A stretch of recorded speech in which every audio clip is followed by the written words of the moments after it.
Boa tarde, segundo ano. Espero que vocês estejam bem.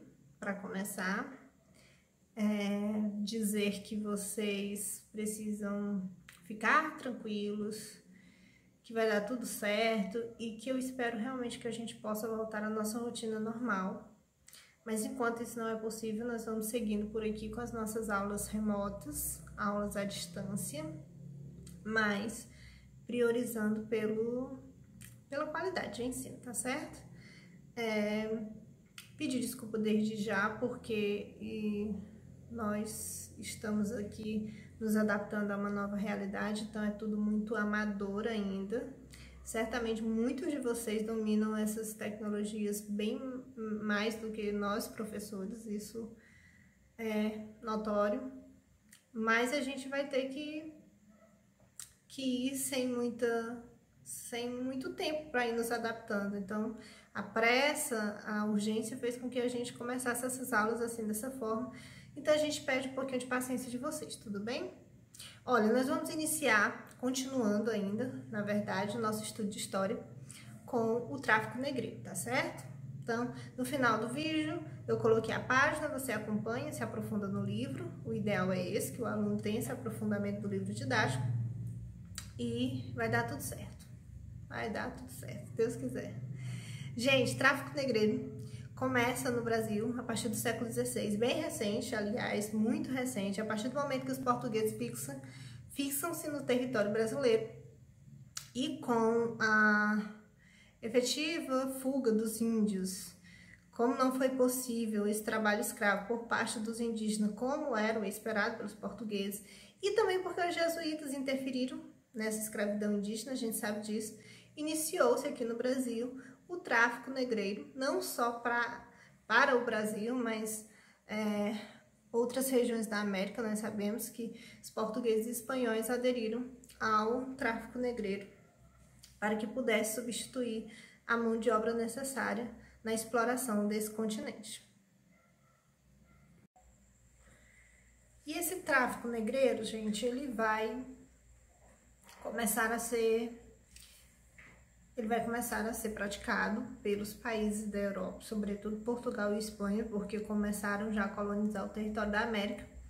E aí vai existir o que na história nós vamos chamar de comércio triangular, que é essa relação comercial, especialmente voltada pela necessidade do tráfico negreiro. Então aí nós temos a Europa, que vai até a África, atrás da mão de obra escrava, leva para a América e assim forma-se esse comércio triangular, que vocês podem observar pelo mapa. Nós vamos falar desse tráfico negreiro, mas voltado apenas para a colônia do Brasil, apesar de que vocês sabem que todo o continente americano vivenciou a mão de obra escrava, certo? Mas vamos para o nosso país. Como que acontece esse transporte, esse tráfico de escravos vindo da África? O transporte, que era por meio de embarcações, logicamente, naquela época, ele passou a ser efetivamente mais usado a partir do século XVI, como nós vimos, e esses africanos eram trazidos para o Brasil. Essa travessia da África para o Brasil demorava em torno de 2 meses, então eles ficavam 2 meses em alto mar e as condições de viagens eram precárias, porque os navios tumbeiros ou navios negreiros, que eram assim conhecidos, eles transportavam esses negros, esses africanos, nos porões dessas embarcações. A alimentação era restrita, água era restrita, até porque em toda viagem em alto mar a água era sempre muito restrita. E eles se alimentavam basicamente de farinha e carne seca, defecavam, faziam suas necessidades físicas nesses porões. Então, assim, muitos chegavam até a não resistir a essa travessia e morriam ainda no meio do caminho. Mas, enfim, por volta de 400 africanos eram trazidos nessas embarcações para o Brasil. Então, assim, para vocês terem uma ideia, mais de 5 milhões de africanos escravizados vieram para o Brasil. Quando houve o problema da questão da mão de obra escrava do índio, que não estava dando certo, porque esse índio resistia à escravidão e tinha, de certa forma, estava sendo protegido pelos jesuítas, tanto que os jesuítas passaram a incentivar a vinda de africanos para o Brasil. Mas assim, efetivamente, oficialmente, esse tráfico vai ser demarcado como algo de fato para se acontecer na colônia oficial em 1550, durante o governo de Mendes Sá, durante o governo de Mendes Sá, que era governador geral do Brasil nessa época, tá certo? E assim permanece, eu tô falando do tráfico, do comércio negreiro, né? Mas é uma oficialização um aval que se está sendo dado pelo governador geral do Brasil, que era a autoridade máxima naquela época, era o governador geral aqui do Brasil. Então, assim, essa oficialização se estende, a escravidão no Brasil, ela é oficial, ela é legitimada pelo Estado, e ela se estende aí até 1888, que é com a assinatura da Lei Áurea. Então, nós temos aí, mais de 300 anos, gente, mais de 3 séculos de escravidão no Brasil. Basicamente, existiam 2 justificativas para a escravidão acontecer no Brasil, não é? Uma delas era a questão lucrativa de comércio. Os portugueses acreditavam que não era possível obter lucro sem uma mão de obra escrava. E se não deu certo com os índios, que fossem os africanos. Então, para eles era algo realmente determinante, era algo necessário. Não existia em nenhum momento o pensamento da questão humana. Não existia de forma nenhuma, né? Para eles era isso.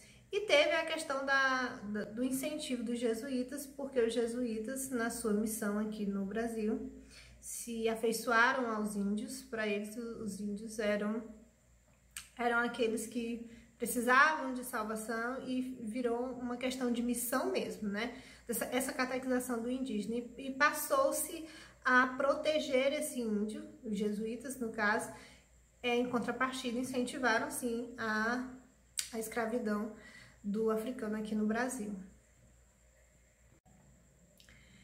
Então, a escravidão, que se torna algo legitimado no cenário político brasileiro também, ela vai se estender aí por vários séculos, mas o tráfico em si, o tráfico negreiro, a questão de transportar os africanos para o Brasil, ele vai começar a receber críticas, e o governo, a coroa portuguesa, passa a ser pressionada para acabar, por fim, ao tráfico negreiro. E entre algumas forças externas que vão competir para isso, nós temos a Inglaterra.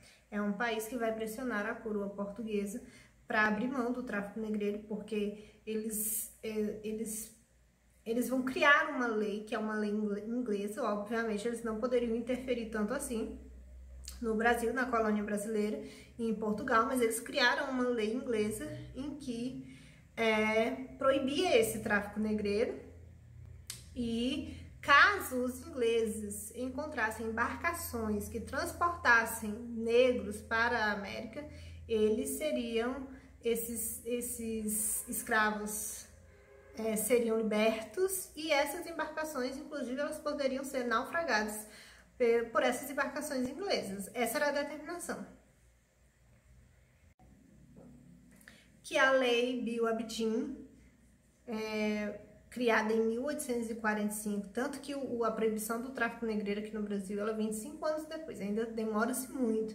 Em 1850 é que de fato acontece a lei de proibição no Brasil do tráfico negreiro, inclusive sancionada pelo ministro Eusébio de Queiroz, e a lei recebe o nome do ministro, é a Lei Eusébio de Queiroz, que proíbe em 1850 o tráfico negreiro no Brasil. Mas em 1845 houve aí a lei inglesa em que determinava que era proibido, e essa lei, ela dava condições até para um naufrágio, como eu falei para vocês. E esse julgamento, ele era feito na Inglaterra. Então, era considerado realmente um ato criminoso. Professora, por que a Inglaterra era tão tinha tanta ideologia voltada para a questão humana desse jeito? Não exatamente, mas também sim, existia a questão do iluminismo. O iluminismo, movimento iluminista já acontecia na Inglaterra e já tinha uma expansão desse movimento iluminista, então era realmente se pensava diferente, né? Os ingleses pensavam diferente, mas também existia aí a questão da industrialização que estava se expandindo. A Inglaterra queria dominar mercados consumidores e ela via a escravidão como um empecilho para isso. Então, se num país existe escravidão, esse país tem pouco poder de compra. Por quê? Porque as pessoas não são assalariadas. Então, na verdade, ela estava também querendo avançar nesse campo econômico. Então, quanto mais pessoas livres, maior o poder de compra de um país. E Inglaterra mantinha uma relação muito estreita com Portugal. Comercialmente falando, desde a vinda, quando vocês vão ver lá no...